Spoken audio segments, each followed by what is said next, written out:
মেসির সামনেই উত্তাল যুবভারতী ক্রীড়াঙ্গন। কি বলছেন সাধারণ মানুষ?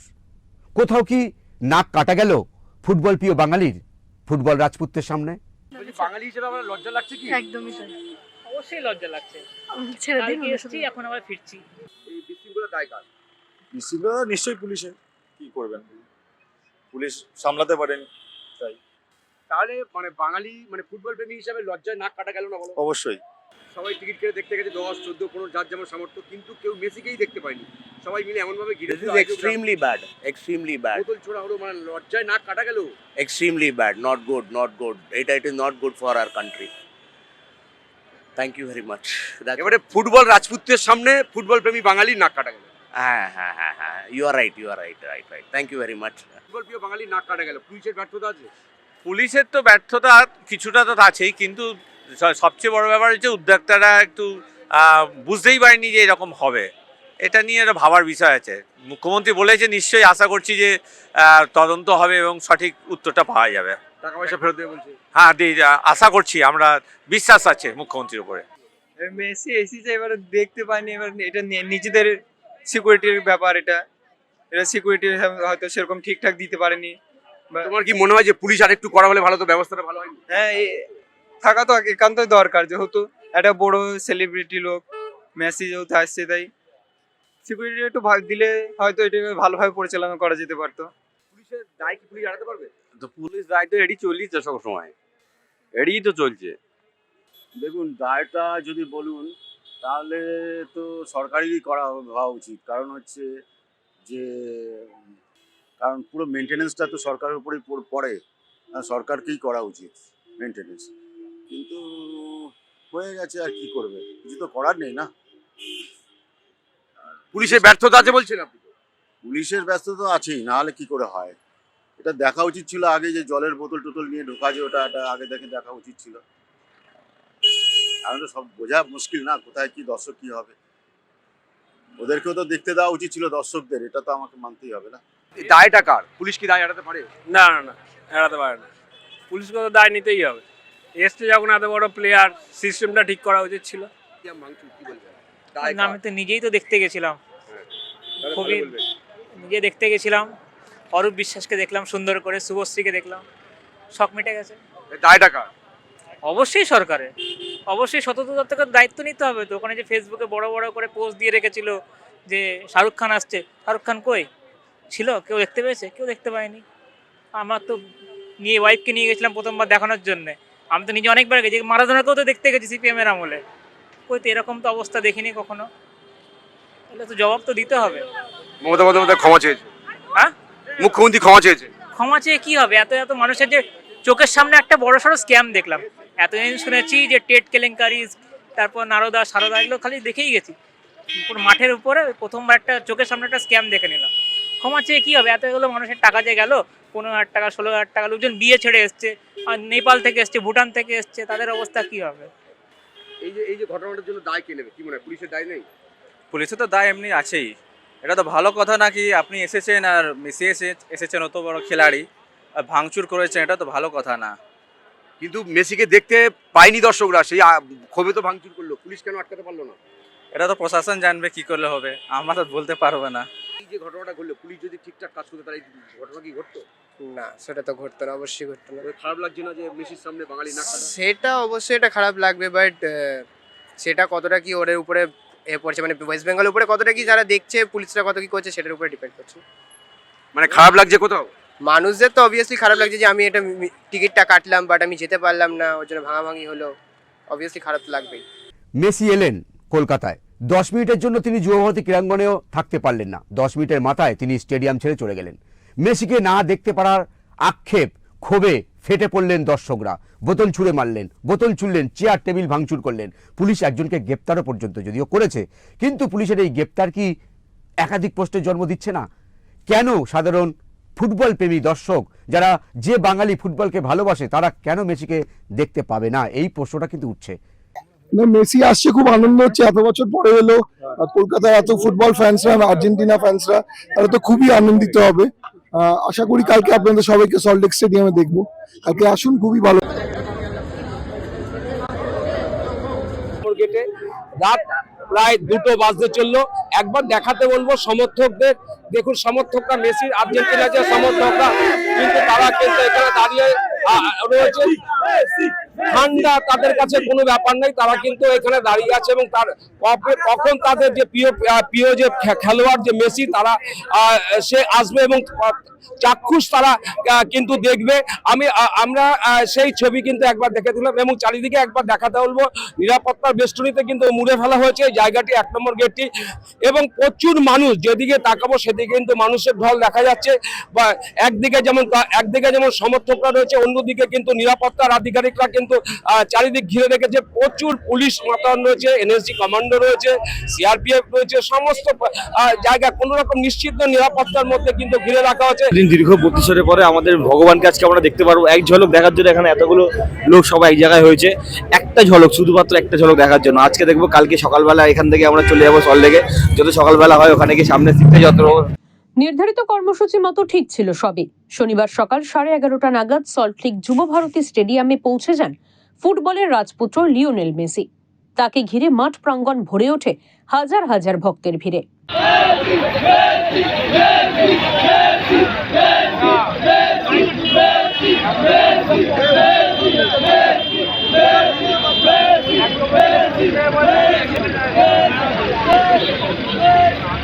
এর মধ্যে হঠাৎই ঘটে ছন্দপতন। ফুটবল প্রেমিকদের তথাকথিত ভগবানকে এক ঝলক দেখার জন্য অধীর আগ্রহী ছিলেন তারা, কিন্তু দর্শকদের অভিযোগ ফুটবলের রাজপুত্রকে এক ঝলক দেখা তো দূরের কথা, বিন্দুমাত্র দর্শনও পাননি তারা।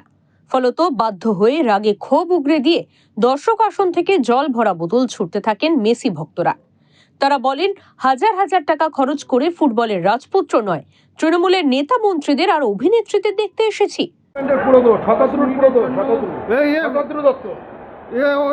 ম্যানেজমেন্টই করতে পারেনি, কোনো ম্যানেজমেন্টই করতে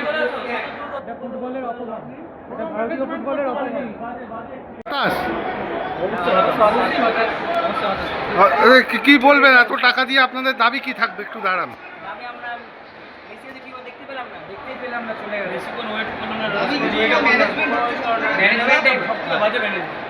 মাঠ চত্বরের বিশৃঙ্খল পরিস্থিতি সামাল দিতে পুলিশ এবং র্যাব লাঠিচার্জ করে, তাতে আরো ভয়ঙ্কর হয়ে ওঠে পরিস্থিতি।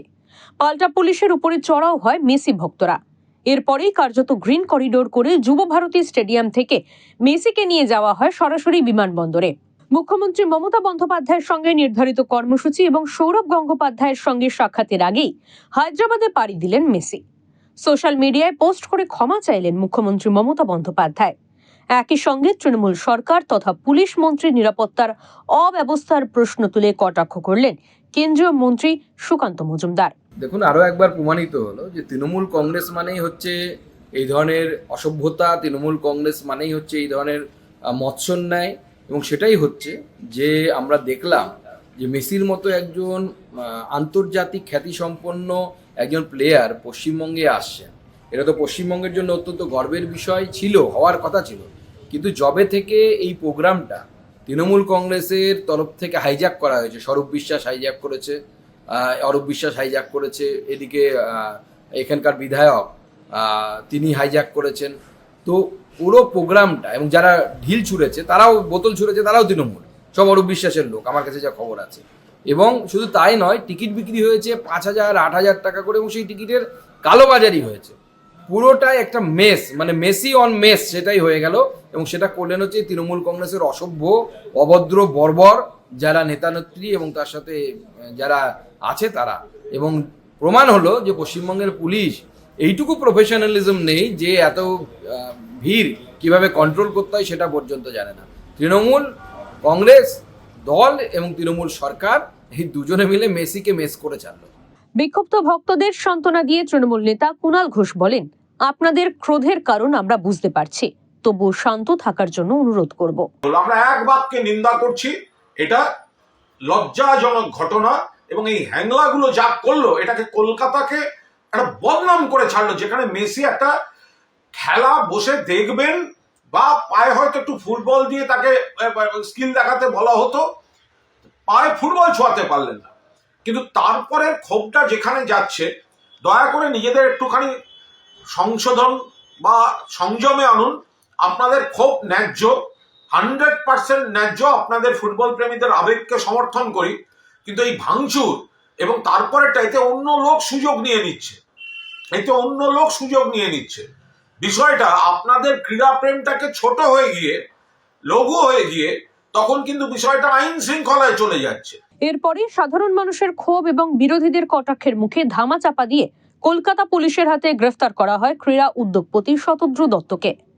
মেসি ভক্তদের একটাই দাবি, ফিরিয়ে দিতে হবে তাদের টাকা।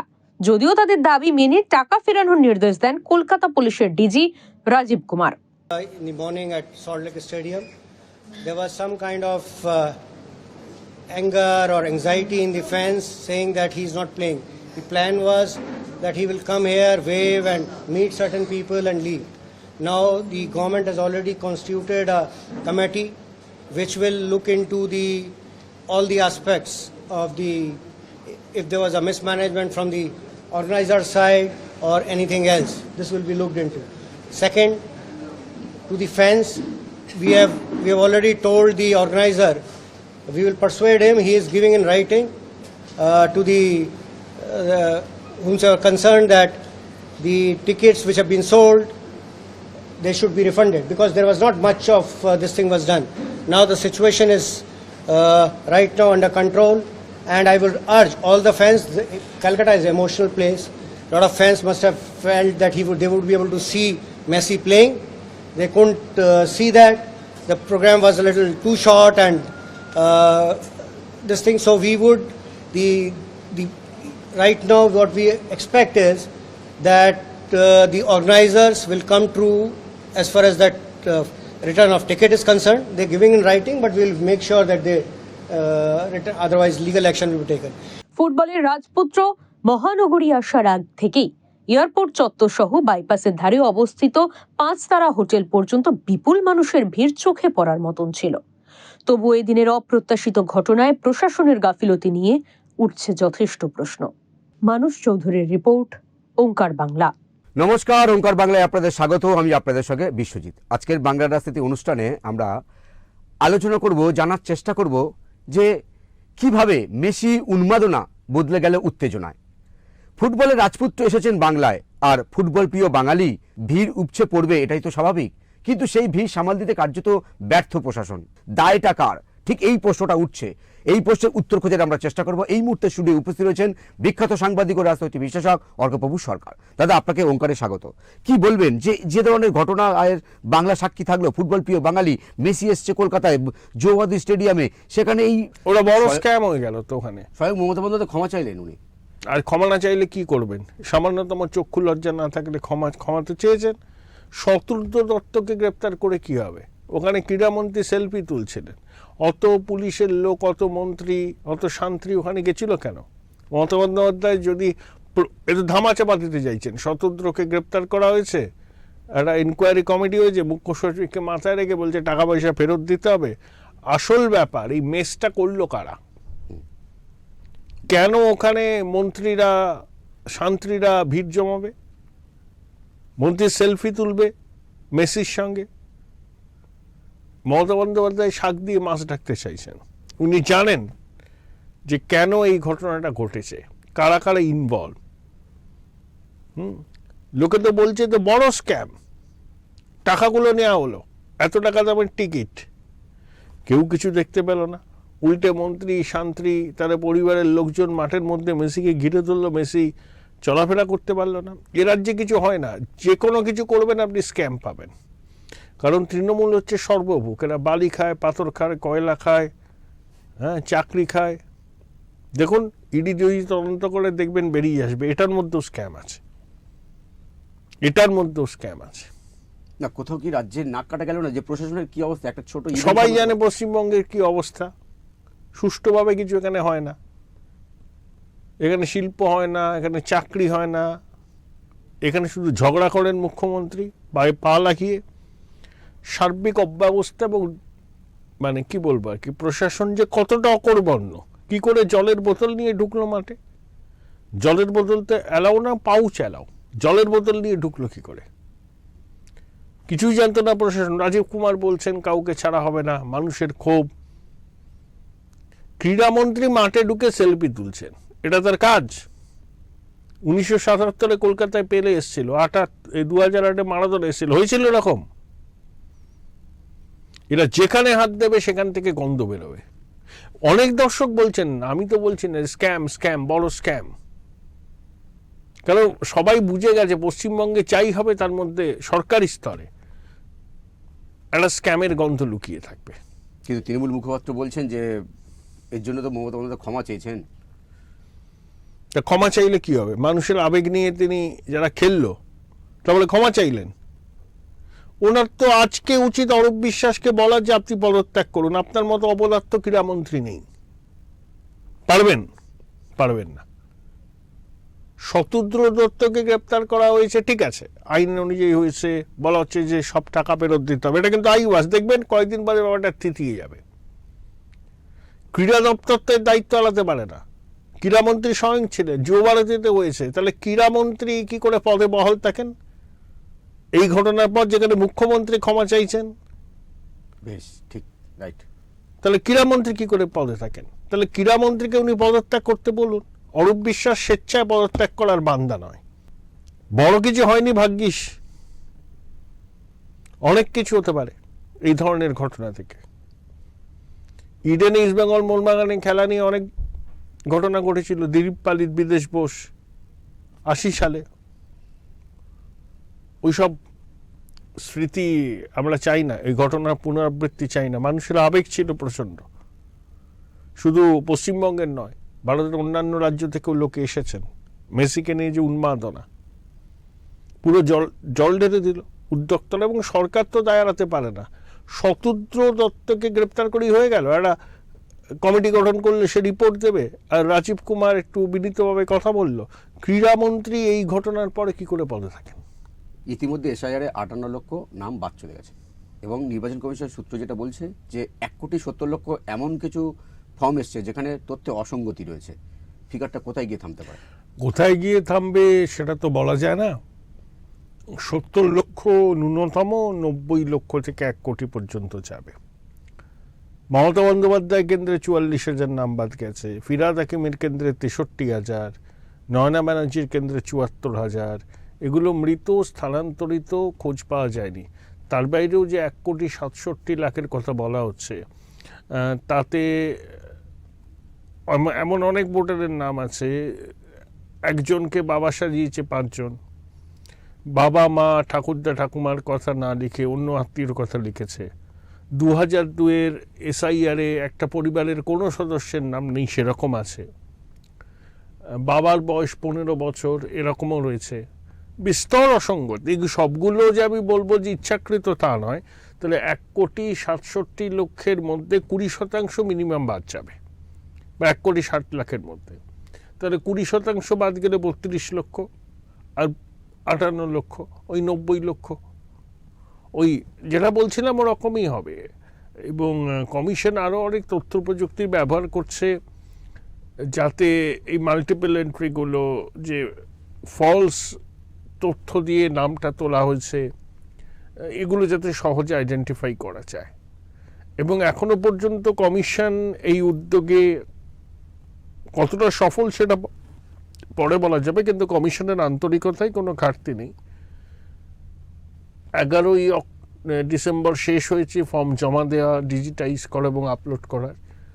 তারপরে 4 দিন ধরে এই 1,67,00,000 যে নাম, যেগুলো ইতিমধ্যে আপলোডেড এবং ডিজিটাইজ, সেগুলোকে ছানবিন করবে কমিশন। তারপরেই খসড়া ভোটার তালিকা প্রকাশ হবে। এবারে যাদেরকে হিয়ারিংয়ে ডাকা হবে সেখান থেকে তো অনেক নাম বাদ যেতে পারে। হ্যাঁ, যেতে পারে।